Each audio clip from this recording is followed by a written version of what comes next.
How's it going, everybody? And welcome back to another edition of the Stupid Questions podcast. Today on the pod, going to be talking with Soren Jensen. He is a professional triathlete who is in his second year as a professional coming into 2025. I got the awesome opportunity to meet him for the first time. I believe it was in 2021, racing Chattanooga 70.3 as age groupers, and he racked right beside me, and I knew I was going to lose to him. But that is okay because he gave me rubber bands for the first time to use on my shoes, so you'll get to hear that story. But Soren is an awesome guy. Have gotten to know him more over the years. Got to recently hang out with him and climb Mount Lemmon in Tucson, Arizona. And I learned that he actually lost his father as well at the age of 17. So there's obviously some overlap there in our stories, two different circumstances, but definitely hardship nonetheless. So I wanted to have him on the pod and hear his story a little bit. So thank you, Soren, for coming on. And I will go ahead and quit talking and let you guys enjoy this episode with Soren Jensen. Garmin, yeah, they were my first ever. It's just funny because growing up, like Garmin in my sphere of world was always like, oh, the Garmin, I forget what the name, what TomTom Garmin thing where you used like GPS for cars and whatnot when that was like before cell phones had Oh, GPS and all that. So I was like, oh, yeah. weird. Yeah. I But, remember that we had one of those when we were driving all across the country and stuff. hmm And it would always be funny because we call it Dum Dum yeah. because like it would lead us down the road. And then literally, I remember one time we were like in the middle of the country and we were going down the road and it led us down a road and it went to a bridge, but the bridge had been demolished. Oh, shoot. So it was just like a dead end. Obviously, there were like signs like you Yeah. can't go any further. And then like to get around that thing, it took like 30 extra miles on our trip or something. Oh, So my then it goodness. got the nickname of Dum Dum because it always led us like in interesting routes and stuff. Yeah. So Yeah, that's crazy. So where did you grow up then? Where were you traveling around as a kid? I grew up in Memphis, Tennessee because my dad flew for FedEx. That's right. I forgot about But that. that gave us, and my mom was a school teacher, so that gave us all the summers off. Yeah. So every summer I grew up and me, my mom, my dad, my sister, and two labs, we would travel all across the US. Oh, We that's actually amazing. went to all 50 states. Oh, you Obviously, we serious? couldn't drive to Hawaii, but that was the last state. Yeah. So we drove to Alaska one summer and it was like a small RV, like a truck. We had like a 350 dually and then you put on top a truck camper Yeah, like goes in the bed or whatever. It kind of that reaches goes in over. the bed and then it goes over the cab. And Mm-hmm. that's what we drove around in. So we had Nice. some crazy adventures in that. And it was honestly like some of the best life experiences I've ever had. Mm, And like you just learn so much through traveling. mm. And then you learn so much like bonding with your family, like being that close for that long. Yeah, Like there's multiple times where it's like we wanted to kill each other, but at the for same time sure. it just like grew us closer as a Yeah. family sort of thing. Yeah, going through So any hard times, it always deepens the ability as long as you're able to make it through it. The ability to connect and have those deeper bonds for sure. How many years are you mhm. and your sister apart? 14 months. Oh, so So you're really we're close. close. Yeah. Yeah. What does she do in the world of adulting? Well, she's more successful than me, I guess, in certain ways. But she's a civil engineer. Okay, cool. So Yeah. both of us, we grew up playing soccer too. Yeah. And she played soccer in college for a couple years. And then she decided to do civil engineering and stuff. Yeah. And then graduated, got a job, like very, very The like traditional following route.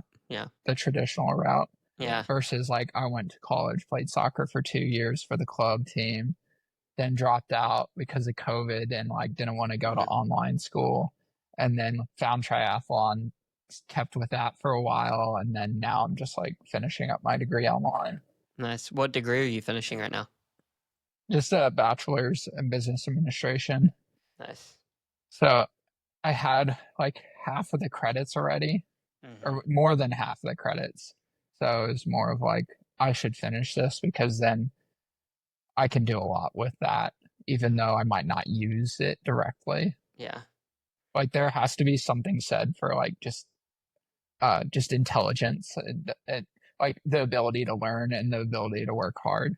that Mm, can't be taught. Like more people go to school because it just shows that you have that commitment mm. for multiple years, and then that shows that you can like follow a structure and then eventually get a job and follow a structure and work for so many hours a day or so forth, sort of thing. Yeah. Did your parents, mom and dad, growing up, have an idea or a direction that they sort of wanted to guide you guys in terms of education and post-school world? That's a good question. Um, I think for the most part, my parents always drove us in the way of like finding something that you're passionate about.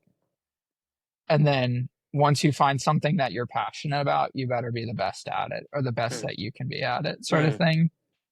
So, like, my sister went the traditional route and did like civil engineering and was very good in school, 4.0 and stuff like me, 4.0 and very smart and stuff and that stuff versus myself. I kind of bounced around in college. Like I had a couple really bad years in college, getting just like bad grades, and then there's like the weird classes where I actually like found something that I cared about, and then it's like I would get A's in that. So I don't know like why that why that is per se, but like it sort of follows the line of like if you care about it, you'll get A's, yeah. sort of thing. Yeah. Mm. Cool. Well, I do have a lot of follow-up questions, and I want to dive into some of these earlier days. But first, I just have to say thank you so much for making the time and coming on the podcast. It's kind of cool to have you on because I've gotten to meet you over the years before I was even really into triathlon. Got to rack next to you when you were starting to go gung-ho in triathlon in Chattanooga 70.3 back in, I think it was like the first race back that they had after COVID, I want to say, maybe like 21 or 22. I think it Um, was 22 or yeah. 21. It was one. It was either one of those years. Yeah, I Well, remember I'll have to go look. You finished like an hour ahead of me, so um, that. but it was a good experience. When I saw you racking next to me, this is when I was first getting into the sport, and I was like, oh, I could take some of these guys. And then I saw you and your bike, and I was like, I don't know about that one. But you were the first guy who introduced me to rubber bands on the shoes. Actually, I think you let me Oh, borrow some of okay. yours, and ever since then, I bought the same package of like multicolored different widths of rubber bands. Yeah. So You got to you make had sure you get the correct width ones, or they won't won't snap snap. when Yeah, dude. you I put them learned that on. the hard way. I got some of the thicker Yeah. ones and pedaled through it, and one of it did break, but it broke like in a weird way and smacked my legs so hard. Oh yeah. Yeah, definitely happens. But yeah, dude, thank you so much for taking the time to come on. It is an honor to have the opportunity to dive in a little bit deeper. Mhm. Um, so the first question I want to open up with you is, who is Soren? Well, I was thinking about this because I know I listened to a couple of the other podcasts. I would say that besides the I'm a brother, I'm a boyfriend, I'm a son to my mom, Hmm. besides like the traditional.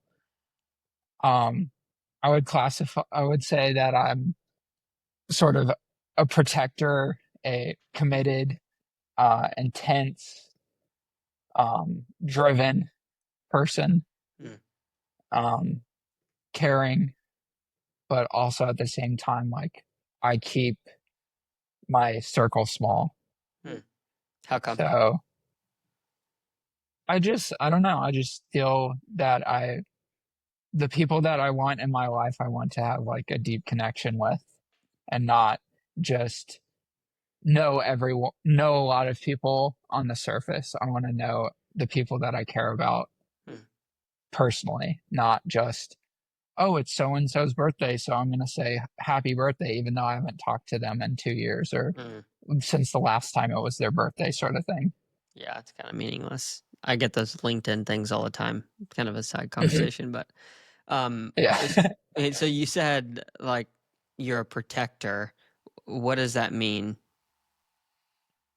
I don't know. I mean, I know, but recently I went on a ride with Ashlyn, my girlfriend, and like we were riding on the road and some cars were being like a little aggressive towards Mhm. us. Yeah, not cool. And it's like I didn't lose it, but I was like more of like I got mad. I mean, when I ride by myself, I know that I'm at risk, but like when I'm riding with someone that I care about, like I take the um the role of making sure that they're safe, I guess.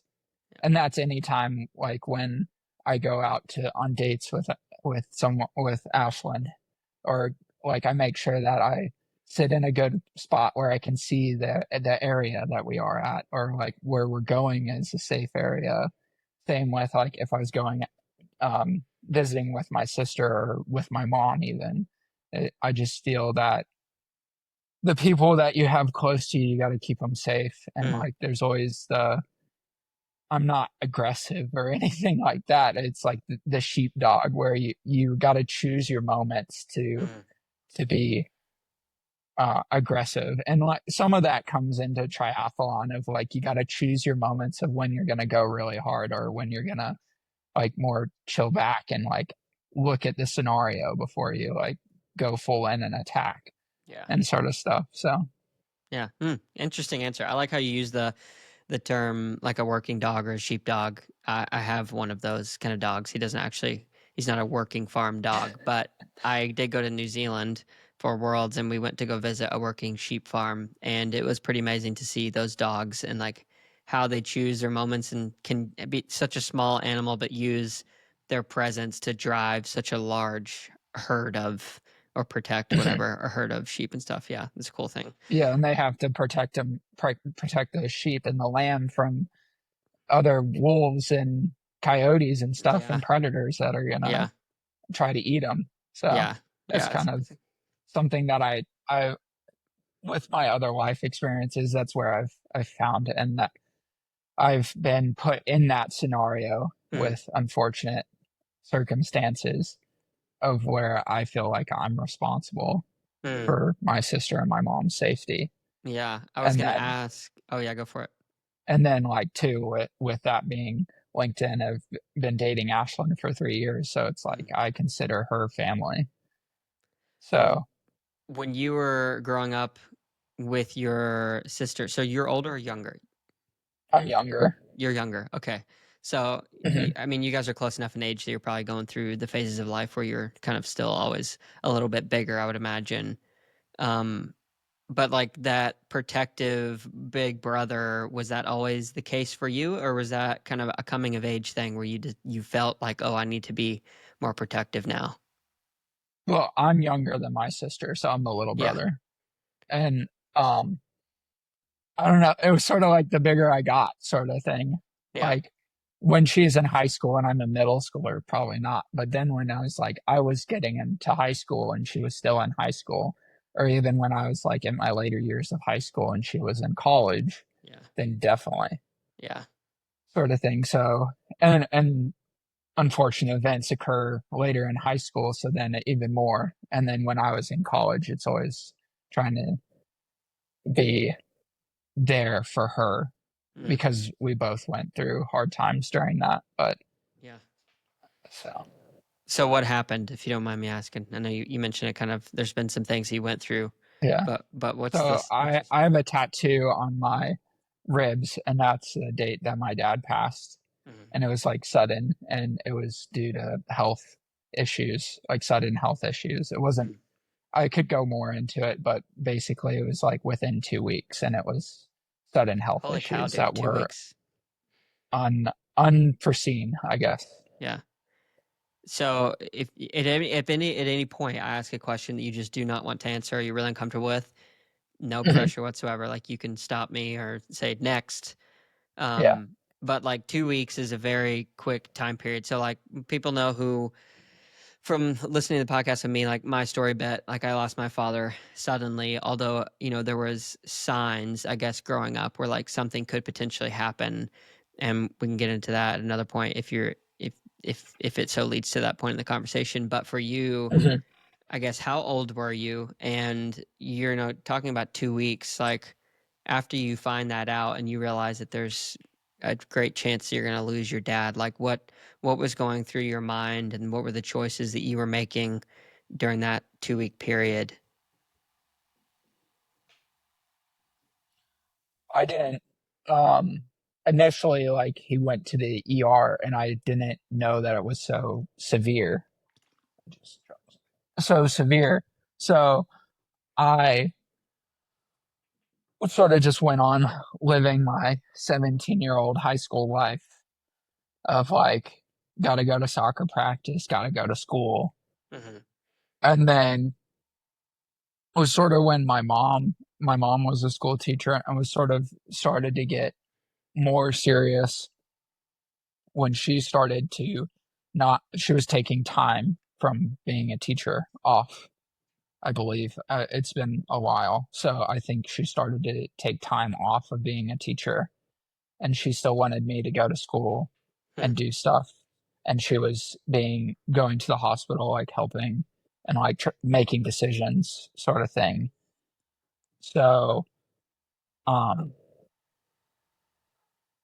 I thought it was strange. It's like it's so hard to describe to someone, um, because like you're just like going through life trying to make everyday decisions while you have pressure of something else on you Hmm. that weighs on you. So then it seems like um you're not totally there, if that makes sense. Yeah, in like the present reality of life. In the Yeah. present, yeah. Yeah. Like sometimes I don't know, I just like have memories from it, and it's like I was walking, this was before he passed, but I was walking down the hall and or in the school, and like no one was there. I was there early. Hmm. Um and I was just like, why am I here? Hmm. Like questioning, like, what am I doing? Hmm. Sort of thing. And it just seemed eerie. I don't know how to describe that. And then I guess like I remember too, there was a school project that I was working with, and I was at one of the partners that I had houses, and it was like me and two other guys working on this, like, I think it was like biology project of making like a DNA chain or something, like Okay. total high school.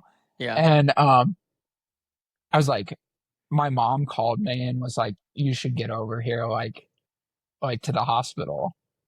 And then I remember having to tell the people that I was with that like I have to go. Like my dad's been in the hospital for like over a week, and like it's not good. And like I never really like told them anything too. So be and then they're like, "Oh, like they didn't know how to react." Yeah, They're sure. like, "How are you so like calm?" And it's like I don't know. Like legit, like I don't know how I'm still so calm, because like you just don't feel like you're in the present. So like you're like Yeah. trying to make things normal when they're not. Yeah, yeah, yeah. So that was like a couple of the memories. And then like eventually it was like when we knew that like he wasn't going to make it and pass, like we had my high school soccer coach who's like another dad to me, Yeah. Hmm. and then my godfather that lives across the street, and then um my sister was there obviously, and my mom. And like I remember that them being there and just like not knowing what to say to me, Hmm. and I'm just like, I don't know, like you can't process that.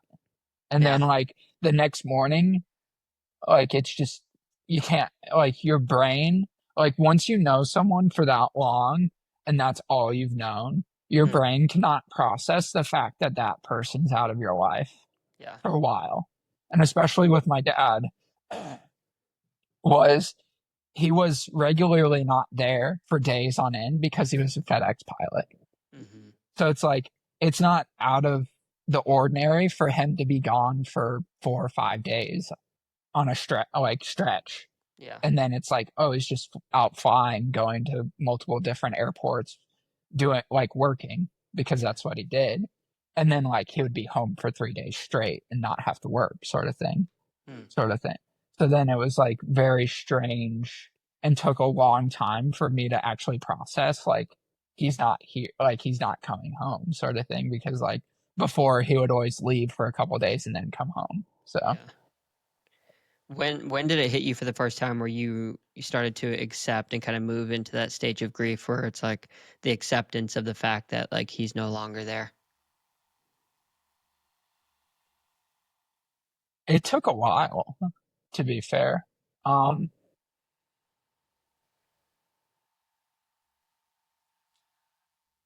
I think for the most part, it was um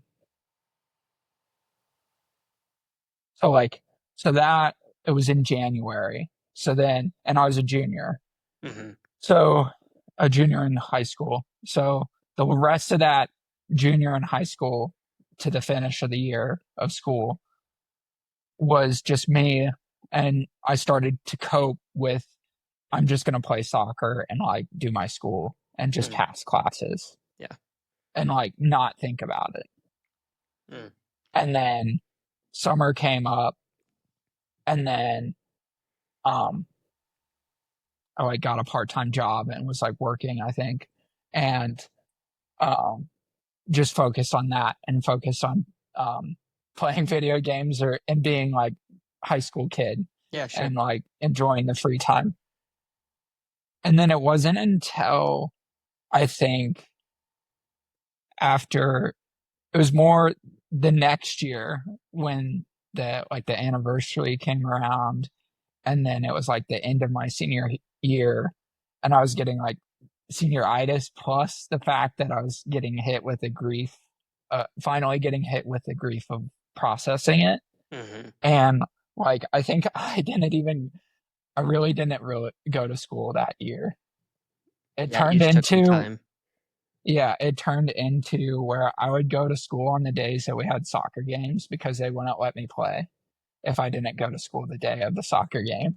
Oh well. And then other than that, I would go to like school, um, or I wouldn't go to school, but then I'd show up to practice. Yeah. And like that was the only thing that got me through it, I guess, Yeah. was soccer. And then another one was like the weightlifting coach that was there. Like he found out about it.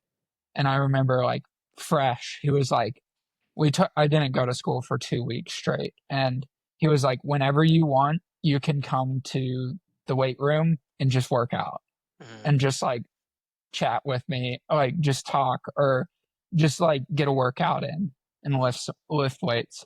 So that's what I would do is like, I think you get a lot of built up anger and aggression. Oh, 100%. So it turned into lifting and then it turned into soccer and continuing to do soccer. And then eventually it's turned into doing triathlon. Mm. And when I was fresh into triathlon, it was more of like dealing with an outlet of trying to work out hard and do that. But now it's more of enjoying the the process of getting better Yeah. and trying to better myself, not run from something. Yeah. You were 17 when this happened. How old are you now? You're I'm 29, right? 25. 25. I forgot Uh, how much younger you are. Um, yeah. so that's really not that long ago, man. Like, I mean, you're only talking 7 years. I'm thinking back. So I lost my dad when I was 16. So 7 years after that, whatever that would be, like in my early 20s.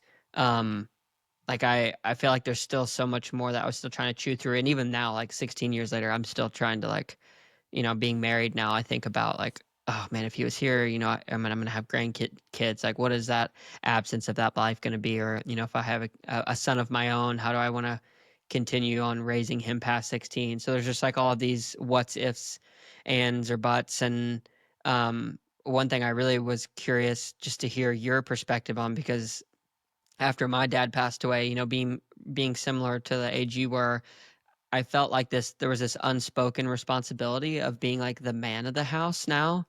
And, at 16, 17, like, what do we know about what that actually means? Did you feel that Um, kind of pressure or responsibility when it happened to you when you were that age? Yes and no. I chose, well, two.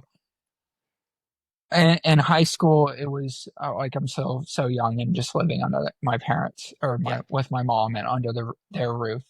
So it was like more of like just being a high school kid still, and like my sister was out of the house by then, going to college and stuff. So she was fine for the most part. And then like it didn't really start being the like what I'm saying of the protector Hmm. until literally like probably like after I dropped out of college, because Mm. like the first 2 years of college I just played club soccer and drank and partied and Yeah. sort of passed my classes sort of thing. Yeah. So and that was more of dealing with the loss of my dad too, of Yeah. like I'm finally in a place there's no one telling me what to do. So Yeah. it's just like I'm just gonna figure it. Just Yeah. Just figure out it life. was almost like self deprivation and Mm. depressed of Yeah. like 100%. running from my feelings and problems. Yeah. So yeah, honestly, the I was glad that I made the soccer team when I tried out, because I would probably have gone pretty far down not being in shape. Off the deep So I end. was Yeah. in some form of shape, and then eventually started to do triathlon and pick it up pretty fast. So Yeah. Were um you were you really close with your dad? Like I know that he traveled a lot, it sounds like, for the FedEx job. So there's obviously probably some tension there even for anyone, even if he was still around, like I'm sure there would be a little bit of that. But were you guys pretty close? Would you consider yourself to be like close with your dad? oh yeah. Yeah. Yeah. Well, I mean, we did so much. Um Looking back now that I'm 25, and from the age of 8 to 17, Yeah. we did so much. We went surfing, we scuba dived, we did everything that we could possibly do. We went Mm. sailing, we traveled all across the country and all that. And I don't know many fathers that do that with their son Yeah, that's huge. and teach them everything that they know. Mm. And it's sort of weird because a lot of the stuff that he taught me is still prevalent today and what I believe in and what I use in my day to day Mm. life.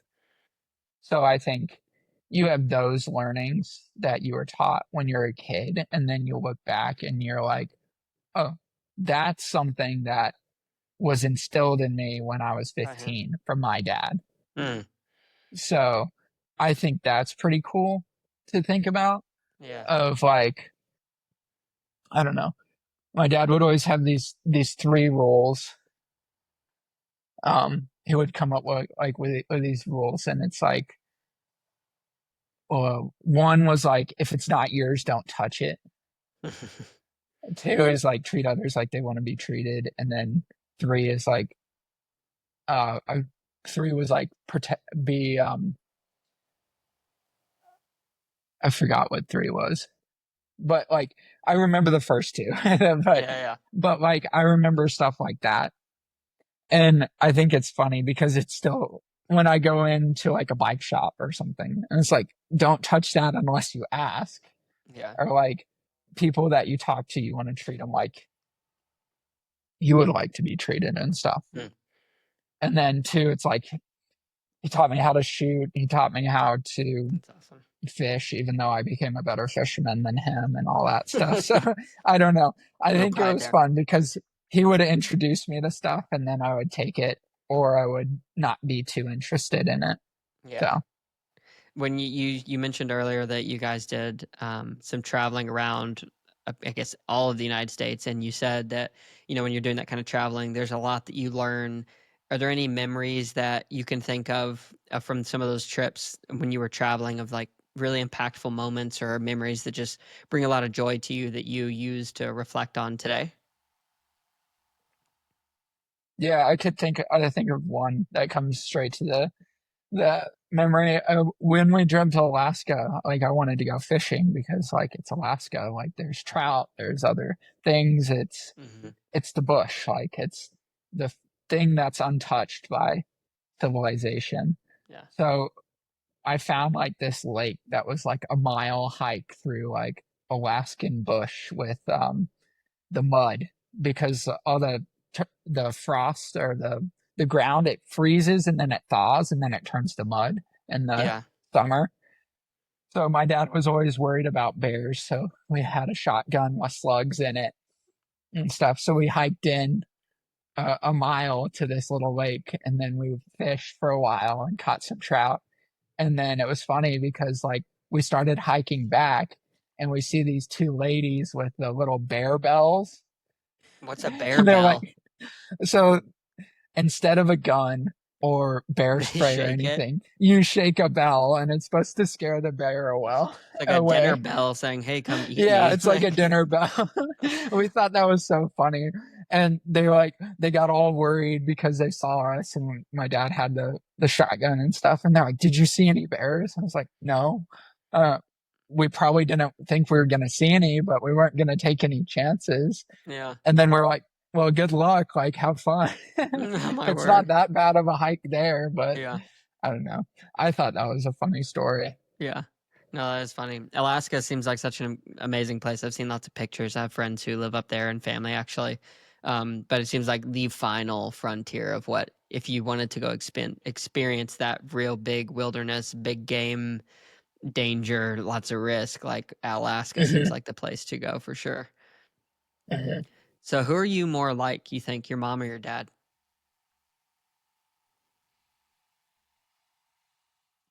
Oh, that's a good question.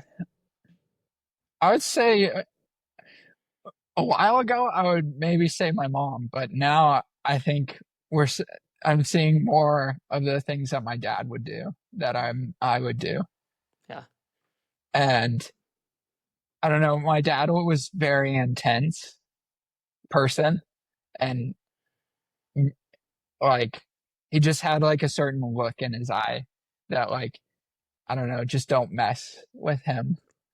And I'm starting to see that sometimes I come off that way to people because I've had people be like, "Oh, you're actually like nice," and it's like, "What? What? Yeah.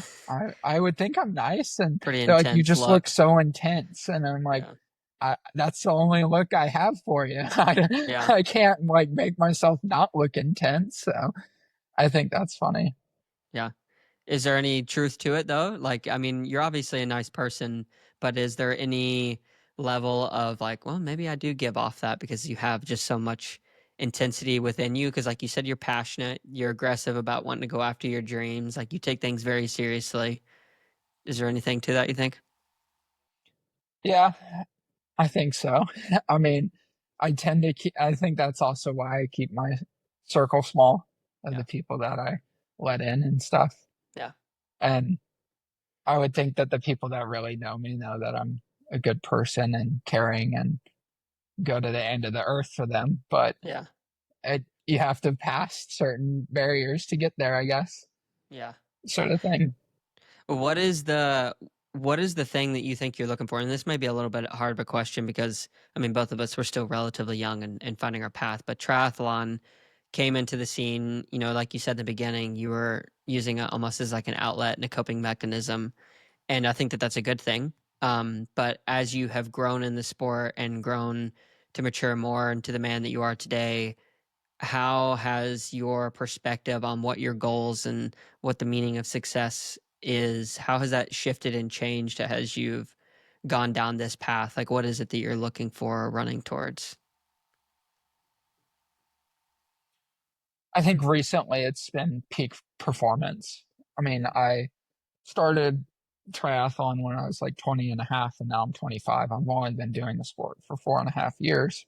Hmm. And my first pro year was yesterday or last year.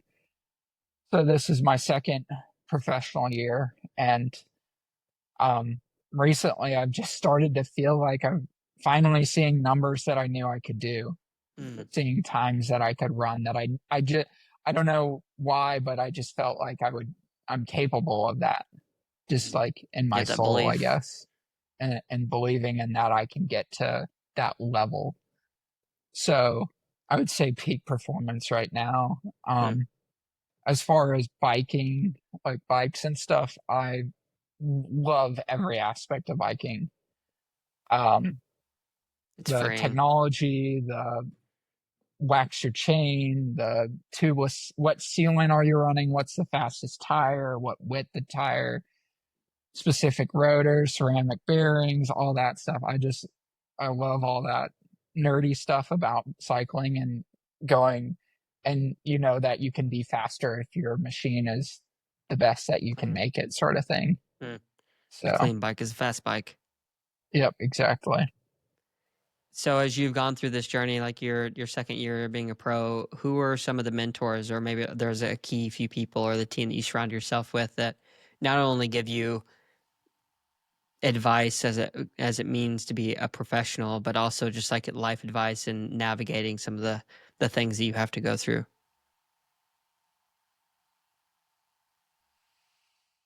Um, as far as learning what it is to be a professional, um, I was sort of I was blessed in the fact, or I had the opportunity and the networking of getting coached by Sam Long for a bit Hmm. and training with him. I guess it would have been 2 years ago or a year Hmm. ago. I don't know. It's been a while, but training with him and did a training camp in Boulder and stuff. And I learned a lot from him of what you see, what it takes, sort of thing, Hmm. and then what to act as a professional. But nowadays, it's shifted more of I'm relying on Ashlyn, my girlfriend, making sure that she's like, "Oh, your mood is good," because when my mood starts to get bad, like I'm training too much. Hmm. And then I Going to the brought well. in a swim coach too, Tim Floyd at Magnolia Masters, and he's been helping a tremendous amount. That's awesome. And then as of recently, I joined Octagon and we did our team camp, and it was really nice to meet everyone in the team. And it's nice that it's a small team compared to other triathlon teams. Hmm. It's 30 people, Are they all give or across the take. U.S. or the world? Yeah, all across the US. Okay, nice. And it's nice to see everyone come from different backgrounds and then Hmm. love the sport of triathlon. And everyone has, some are family and have 4 kids, and some have a newborn and all this and different life challenges. And then me being 25, I'm walking into this and it's like, all I need to do is train today. Yeah. And they have all these other stresses that they're dealing with and still performing at a very high level. Hmm. So I think there's something to be said about that. Ah. And then learning from their life experiences and talking with them, because I don't know everything. So it's fun to get to know how they grew up, how who they married and where they live and when they had kids and all that stuff. And it was funny to hear that people would be like, "Yeah, you're 25, like you just got to dive into this. Do this full tilt until you can't, because if I was 25, I'd be doing the same Yeah. thing." Yeah. So, If I was to ask her right now, if she was sitting next to you, like, where is your mood at on a scale of 1 to 10? One being, I'm training 50 hours a week, don't talk to me, and 10 being, oh, that's pretty good. I feel like I'm floating through, like, we're making good progress. Where are you at right now? 10 is 10 is like, bad. And no, 10 is like peak happiness. One is like, okay. you're super stressed. You said you train a lot more, so you're just burying yourself 50 hours, 60 hours a week. Like, Not quite that much, but I'd be like at a 7 right now. okay, so that's pretty good. Just finished a pretty good week last week and then pretty did a lemon today, and you know, just getting ticking over the miles. decided not to start my season in Oceanside, so I'm not starting till St. George. Okay. So just starting to get into good form. Yeah. Is that why you decided not to do Oceanside? Is like you wanted to be a little fitter? It was more of talking with the swim coach of I was going to race, try to race 7 times this year. Mm-hmm. And he's like, if you really want to get better at swimming, you'll cut 2 of your races out. And the reason behind that is because like, so every swim week he has me swimming 20 to 25K, and I don't care if anyone's saying that that's not enough. That's enough for me to still be improving. Mm-hmm. And he said that the taper week you lose a week, and then it takes like 1 or 2 weeks after the race to To start to get see back. improvement again, because Yeah. like when you race you just send your nervous system into a spiral Yeah. It's of just a like, massive shock. yeah, exactly. So that was more of it, because if you race 7 times you lose 21 weeks, give or like ish Potential building. 14 Yeah. weeks of like the ability to start to keep improving. So that's why I cut Oceanside out, and also is a little close to the team camp, because I would have been wanting to do like full tilt training during that Mm-hmm. time. It's So it right just sort after, of, or or the team camp was the 6th to the 9th of March. oh, okay. So it's not terribly close to Oceanside, but it's like sort of like right where you would be scheduling like big weeks of training, Mm-hmm. because it would be like 3 weeks big, and then 1 week a little less, and then your taper week. Yeah. So it would mess with the build into Oceanside Yeah. in my eyes. So, Mm. and the roads are shit there. They're Yeah. so bad on the base. Really? I didn't know that. It's so bad there. Yeah. And I mean, I'm sure we'll see on coverage.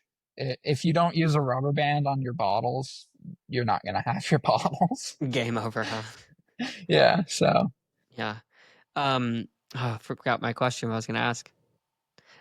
So with this race coming up, I guess you've decided to push it aside. You're going to be doing St. George. What is it that you would like to see out of yourself in terms of the swim? Because like that seems to be a pretty core focus right now. What is something that you like want to see from yourself? Is it more field based? Is it more of like time based?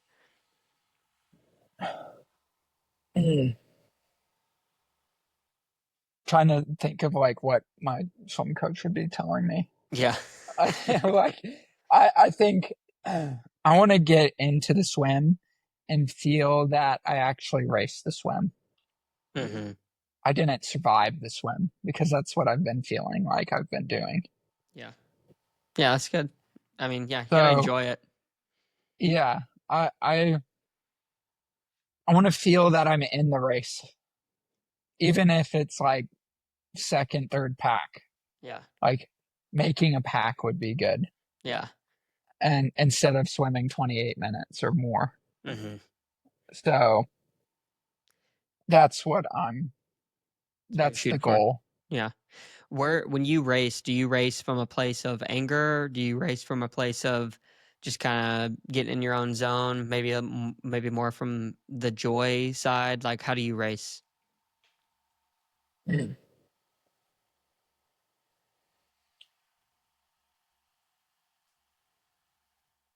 Sort of both, I would say.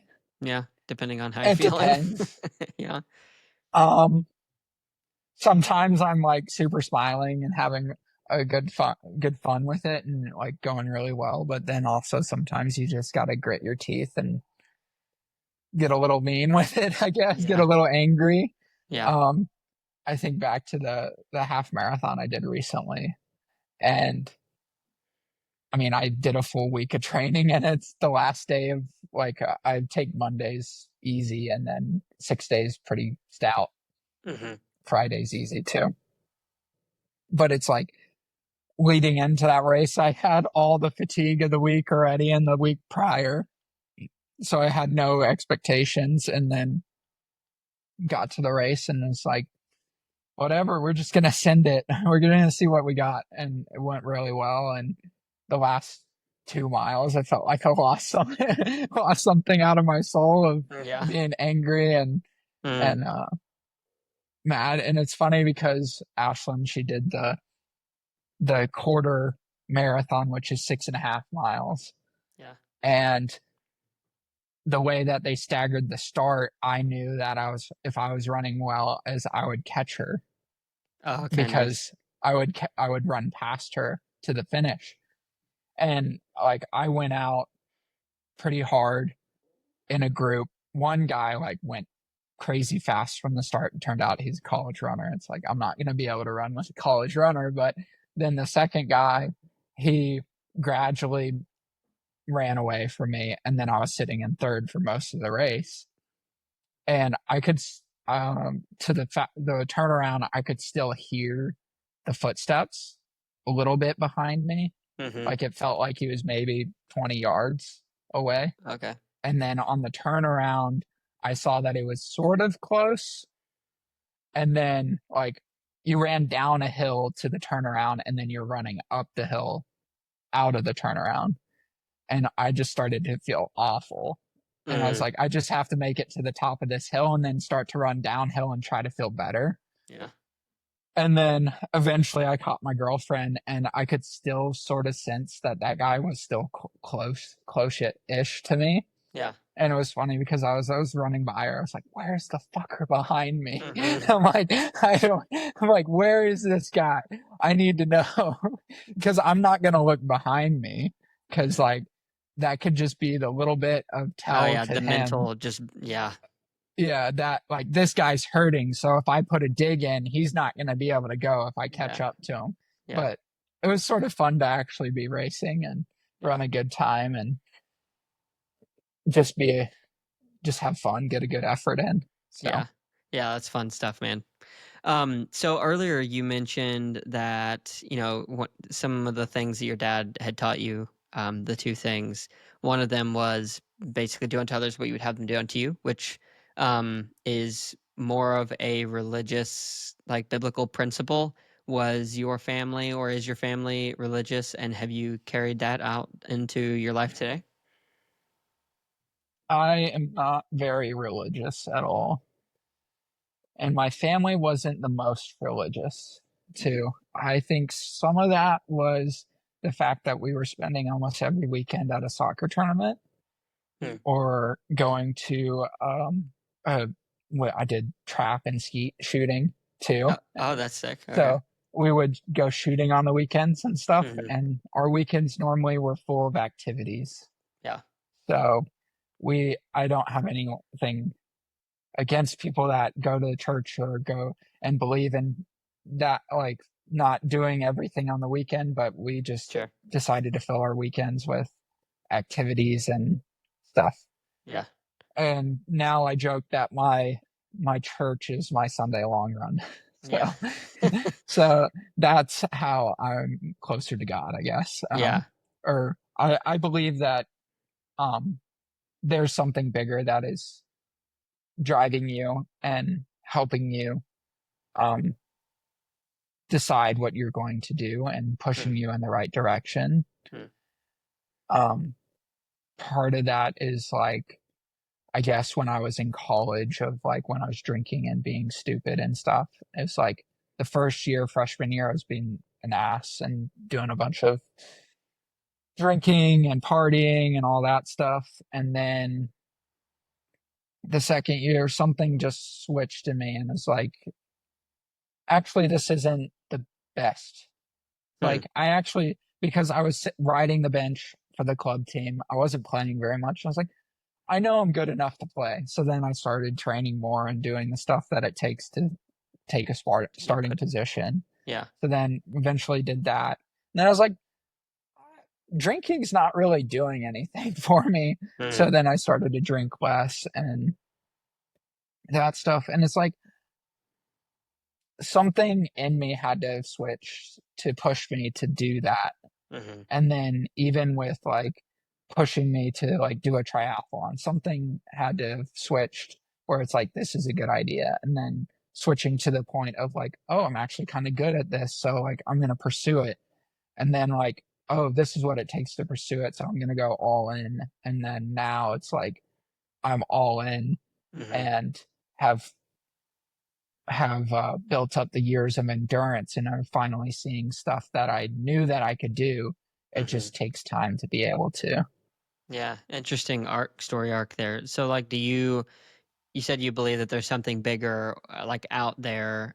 It sounds a little bit like you believe maybe that there's like a destiny or a way that you're supposed to live and a way that you could potentially live, in terms of like the success you could have, the path of life that you choose. Do you ever talk, or have you ever talked like internally or out loud to the like what you to believe to be God or this, I don't know, influence No, I just it's just like I don't know just how inside? to describe it. Of like, Yeah. um, I guess how do you go from being a college fuck up to figuring out your life and starting to make decisions and then become good at something, you know? Hmm. Yeah, something guides us for sure. I'm obviously religious, so like I have my ideas of like what I think it is. Um, but it's always interesting to me to hear other people's perspectives because, like you're saying, like Sunday long runs can be your church, and there's a lot to that because you have the solitude of what's going on in your mind, nothing but the bodily motions of left foot, right foot, swinging your arms, Mhm. it's all repetitive, and then you can kind of have this internal dialogue. And I've noticed for me, like whenever I've gone to do those things, just it's a time to think, time to process. um Sometimes that's where some of my best ideas come from. It's also where some of Yeah. my worst ideas come from. Yeah. So it just totally depends. Yeah. I think there's something to be said with just being either on your bike or running or even swimming, Yeah. of like you're just in nature. Mm. So you're grounded in nature, especially with running. You're every foot strike, you're grounded. Hmm. So then it's like the ideas and stuff, and you're not looking at your phone. You're not influenced by other things. Mm. It's only your brain and your thoughts that you're thinking of. Mm. I think that's why it's important not to run with music. Or Yeah. sometimes, I mean, biking, I listen to more stuff because it's just a long time if you're not listening to anything. Yeah. But then sometimes I'll ride with nothing, and then it's just you're listening to the wind and you're listening to your bike that's hopefully not very loud Yeah. and Yeah. stuff like that. So Are you more of a music listener on the bike or a podcast person, or? it depends. It's if it's like a long endurance or sweet spot efforts, maybe a podcast. If it's like VO2 or harder, or I mean threshold or VO2, maybe some music. Yeah, get And that pump then up. yeah, and then like if it's a group ride, absolutely nothing. Yeah, same. So I've yeah. actually, this is kind of a sad tangent, but I've gone on several like rides with a couple of dudes here recently, and I won't name names, but like some of them put in headphones and are trying to listen to music while we're doing a group ride, and I'm like, doesn't make any sense to me. It's like, first of all, we're And here riding together, it's so let's yeah. be sociable. But it's like Mhm. that's also sketchy. It's Like so dangerous. it is so dangerous. Yeah, I was Yeah. actually mountain biking this past week, and this girl, I was like 3 feet behind her on my mountain bike, okay, on this single track. She has like sound canceling headphones on, and I'm like Oh my yelling God. at her, "Excuse me!" And I eventually just had to like buzz her and be like, "Hey, sorry." And she got all scared, and I was like, "That is so Yeah. dangerous, especially for And like then a it's your female." fault for being the guy who passes her. Yeah, it's like, Oh my okay, God. let's That's like think my through this. biggest pet peeve is when people are on the path or a trail and you're like running past them or trying to get around them, and then they act like, what are you doing? Yeah, Because they have slow headphones down. in. Yeah, Yeah. yeah, It's like, sorry, but don't put headphones in if you're on a public path. yeah. That and small dog. Sorry, another tangent. Small Small dogs. dogs. You're Yes, not a small small dog dogs. person. You don't like little No, yappy just chihuahuas. running. I don't know. Maybe I'm too intense or whatever.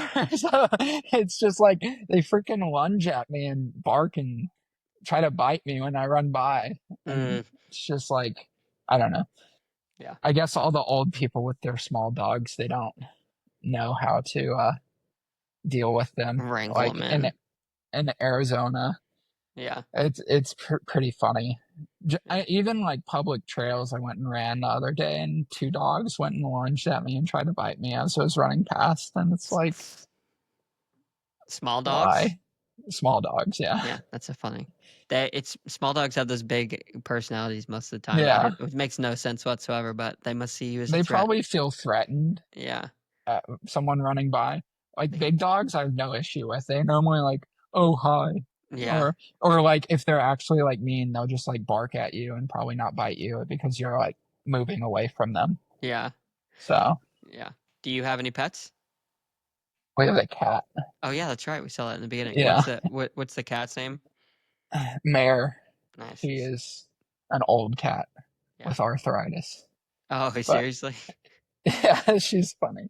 She's my girlfriend's cat. And my mom and I sort of shared custody of our dog, Bear, Okay. Nice. Avishla. A But Vizsla. What is this yeah, name? Is that a type of it dog or is that like a it's a type Russian of name? dog, yeah. Oh, really? I didn't know that. It's a Hungarian Vizsla. What? I Um, gotta Google this. they're What is pretty. it? Oh yeah. Oh, they are pretty. They look like almost like a. You're probably not gonna agree with this, but like a red bloodhound, but not really floppy. Like they have more tight skin. They look Yeah, I fast. get that. Yeah. They're like the a hound dog, like the hound Hmm. dog, and that can look sort of similar. Yeah. And then there's like the Hungarian Ridgeback is another one that can look similar. Oh yeah. And then so they're the same as like a German short-haired pointer. They have Hmm. that same sort of pointer energy. Yeah. So they're pretty wild. It's Yeah. pretty fun. Yeah. Dogs are fun. So let me ask you this, just last question or so. As you grow older and you're diving more into the triathlon scene, whatever levels of success that you find, what kind of a legacy do you think you want to leave behind and as it relates to the sport?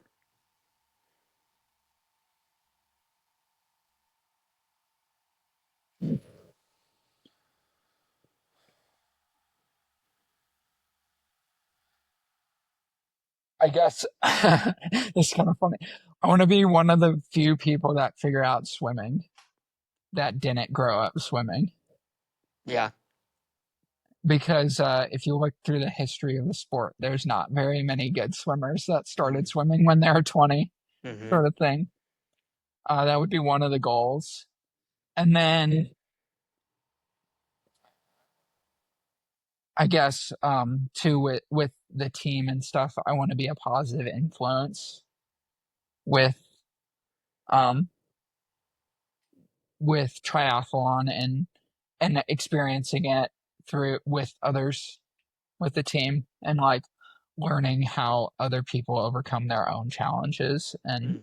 sharing stuff like that Yeah. because I believe that triathlon has bettered my life. Hmm. So it's sort of interesting to hear others' stories on how they believe that triathlon has bettered their lives. Yeah, for sure. So then let me ask you this final question. Um, and I think you'll definitely be able to do that given your history, the things you've gone through, had to persevere. Obviously, you've learned lots of lessons. It seems by even some of your own, I guess, intuition of leaving kind of the party lifestyle behind and seeking a life of health and fitness more. But for the hardship that you have endured, namely losing your dad, would you say that that has had a net negative or a net positive on your life at this point?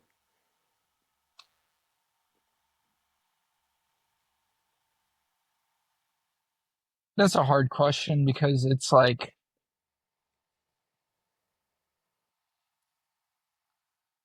um I would give anything that I've done to today since my dad passed to have him back, obviously. Hmm. Um, but I think that now I have started living my life in a better outlook of trying to be the best that I can in his vision, Yeah. sort of thing, of what he wanted me to do. Mm. And like using the tools that he had given me and having he had tremendous drive, and like if he said he was going to do something, he was going to do it Mm. and stuff like that. And like doing that and use it and doing and focusing on triathlon and focusing on bettering myself through that, I think that I will be successful. Yeah. I think you will too. And I think, luckily, my mom believes in me just as much as I believe in myself. Mm. And I know my dad would be proud of what I've accomplished, and he would see the fire that I have would be similar to the fire that he had when he was 25, Mm. sort of thing. Um, because he had the same passion for becoming a pilot as like I have the same passion of becoming a successful triathlete. Yeah. Mm. So, Thank you so much for sharing that. It's been good hearing your story. Thank you for being open and vulnerable and honest about it. Like I said, like you've been through it not even that many years, and sometimes I think some people think that when you lose any loved one, after a couple of years, it's kind of like people forget to ask you about it, or it just doesn't become a topic of conversation. But it definitely lives within who we are. And like I said, there's not many weeks, let alone even days, that probably go on that I don't think about like my own father and just some of the implications there. So I look forward to seeing how you continue to progress in yeah, this sport and learn some of I those I lessons. thought it was, sorry to cut you off, No, but you're I good. thought it was interesting on when we first met, we didn't know that at all, that we had Yeah. both had similar life experiences. Yeah. So then, and then like when we rode that one day up Lemon with Hmm. Mark, and we Yeah, went in to the cookie February. cabin, which was Hmm. funny that I had never um been to the cookie cabin, and I've lived here for a while Yeah. and never gotten a cookie. But then you were asking me because you saw my tattoo of like, what does that mean? And then I believe that I knew that I listened to your podcast and you had talked about losing your dad, but and then like you had found that out. So then it was more of like how like how did that like how has something like that brought us closer, and that we've pursued different things in our lives and we've become successful, or Hmm. successful to the amount of time we've been doing something, Yeah, for or sure. reach that level of success, because I would say that we both have bigger dreams and aspirations to do, Hmm.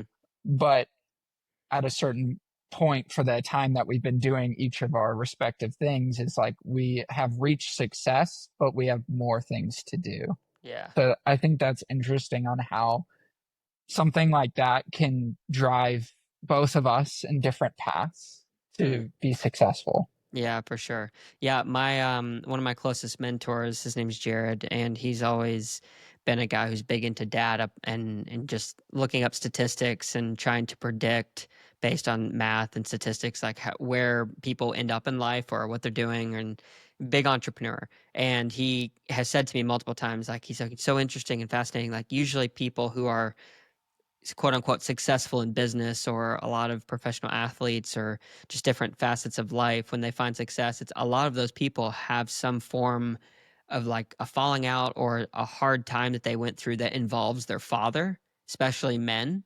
And because I asked you that question, do you think it's a net positive or a net negative, and how that's been on your life? And for me, like for a lot of my life, I think it was a negative. But as I've gotten older and I've started to see like the lens of my father as like another human rather than just like a father, it's opened up just a world of perspective for me, where I can say like, yeah, actually it is a net positive. Like very different circumstances, I would do anything similar to you, to have my dad back. But given the way that he went, him making that decision, there was obviously a lot of like gray area there. Like, was he proud of me? This kind of stuff. Um, but with what you're saying, like it definitely rings true. And I see it as a net positive because it's given me the opportunity to, I think, just it helps relate to other people who go through hard stuff. like obviously you've gone through some terribly hard stuff, losing your dad with such short notice, and Mhm. yeah, I'm excited for your future, man. I think you've got a lot of potential. You're still figuring it out. I think we're all going to be continuing to figure it out until the day we die. There's probably no level of Yeah. understanding that we'll get. We'll feel like, okay, well, we checked that box. There's life, chick. Yeah. But yeah, dude, There's always I'm another rooting for it. level. There's always another level. There's always another mountaintop, and that's the journey of it, and that's the beauty of that journey. So, yeah, dude, Mhm. I I appreciate guess that. the last thing that I was thinking about talking more about this is like whenever I'm feeling sad or depressed or like missing my dad, I always think of it as it's all of the love that I didn't get to show him when he was still here. And I think that once I started to think of it that way, instead of like, what the hell, like, why did this happen to me? Hmm. Like, this is so unfair. This, like, why? And I started to think of like, oh, this is just because I wish that I could tell him like, hey, dad, like, love you. Like, Hmm. look at what I've done. Look at this. Like, Hmm. it would be awesome to experience this with you. And like, um, just getting to tell him like how thankful I am of like Yeah. all the stuff that he taught me. Yeah. So it's like something that I've tied to, um, sadness or, when I was going through like, I guess, grieving, I guess it's more grieving, not depression, um, Yeah. dealing with that. So, Yeah. Well, keep going through it, man. Accept it when it comes. I know that's hard, especially around anniversaries and whatnot, but never waste a mhm, good crisis. Those times when we feel like absolute crap and we can't understand why we can't function or perform mentally or physically. Like, I really have found that those are opportunities for growth, and as much as it sucks in the moment, but yeah, dude. Thanks for sharing with okay. me. Yep. All right, dude. Thanks. See ya. See ya. Thank you so much to Soren for coming on the pod, sharing about his life. Obviously, it's still relatively fresh, even though that may not sound like it. 7 years is a short while. So for him to open up like he did and just share from his heart is really meaningful to me and hopefully to you guys as well. So thank you so much, Soren, for coming on. If you made it to this point in the podcast, though, just want to say thank you so much. If you want to sign up for the newsletter, you can do so. Check out the show notes. If you also want to like, comment, subscribe on the YouTube video and also for the Apple Podcast and Spotify platforms, if you could comment, leave a review, any and all those things continue to help grow the podcast and would really appreciate it.